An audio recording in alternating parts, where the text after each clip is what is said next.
Welcome to Webster Now with your host, Garrett Wagner. So now we've explored who makes budget decisions, how they're made, and taken a walk through the fiscal history of Webster from the days of conservative spending to the current area of ambitious, let's bring it all home spending. You know, it's easy to talk about these policies and budgets in abstract. But what does it mean to all of us living here in Webster? And we thought about this as we were kind of putting this piece together. How do we make this more relatable? So here's our way to do that. We're going to try something different.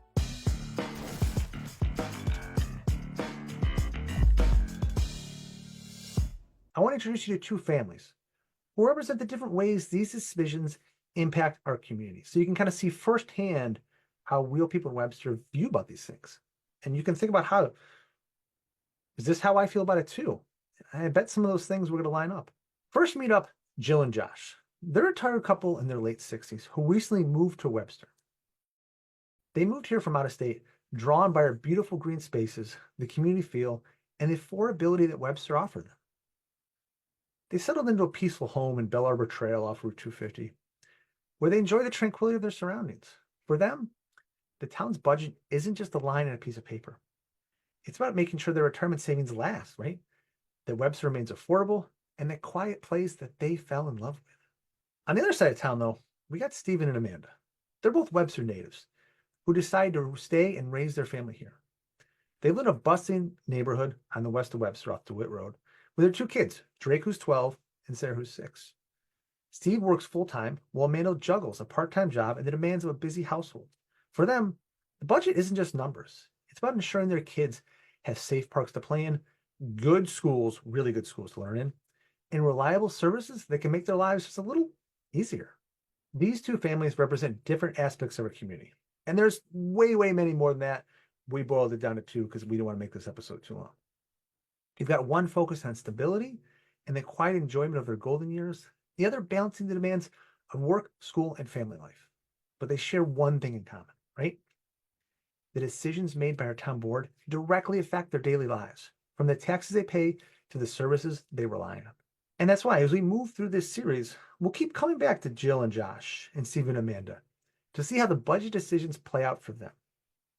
Their stories will help us understand not just the numbers, but the real life impact of every dollar spent or not spent in Webster.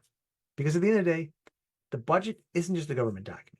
It's the blueprint for the future of our community, the community that we are all going to enjoy, live in, and be a part of.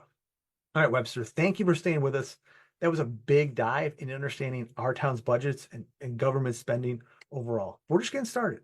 Over the next few episodes, we're going to dig deep into where the bulk of our tax dollars go, how decisions are made, and what that means for every single one of us. In our next episode, we're taking the big spenders, right?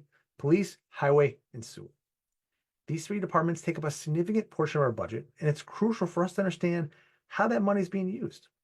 We'll break down each department, look at how much is spent on people, how the budget is split between operating and capital expenses, and what this all means in the short and long-term growth for Webster. Through the eyes of Jill and Josh, Steve and Amanda, we'll see how these big budget decisions impact everyday life, from the safety of our streets to the reliability of infrastructure. Whether you're concerned about the safety of your neighborhood or the conditions of the roads you drive on, these are the departments that you really want to keep an eye on. In episode 3, we're going to shift our focus to those kind of mid-tier departments that have more of a direct impact on our daily lives. Parks and Recreation, the library, community development, and the Justice Department. These departments, they don't have the biggest budgets, but they play a big role in maintaining the quality of life here in Webster, right? Finally, in episode 4, we'll wrap up the series by taking a look at the smaller but equally important and really kind of what we're calling administrative departments: HR, communications, IT, the clerk's office, finance.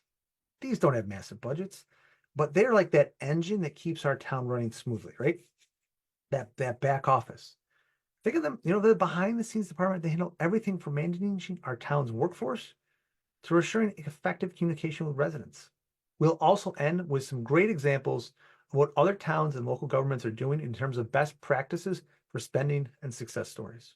So whether you're concerned about how your tax dollars are being spent, increases in your local real estate taxes, or just want to be more informed about how our town works, these episodes are for you, right? We're going to make sure you have all the information you need maybe a little too much. We're going to try and cover it all to understand where the money goes and how you can have a say in it. This isn't just about watching from the sidelines. It's about being a part of the process. So stick with us as we break down Webster's budget in the weeks to come. Because remember, Webster, every step we take is a step towards a better Webster. You've been watching Webster Now with Garrett Wagner. Join us next time for more local news and updates.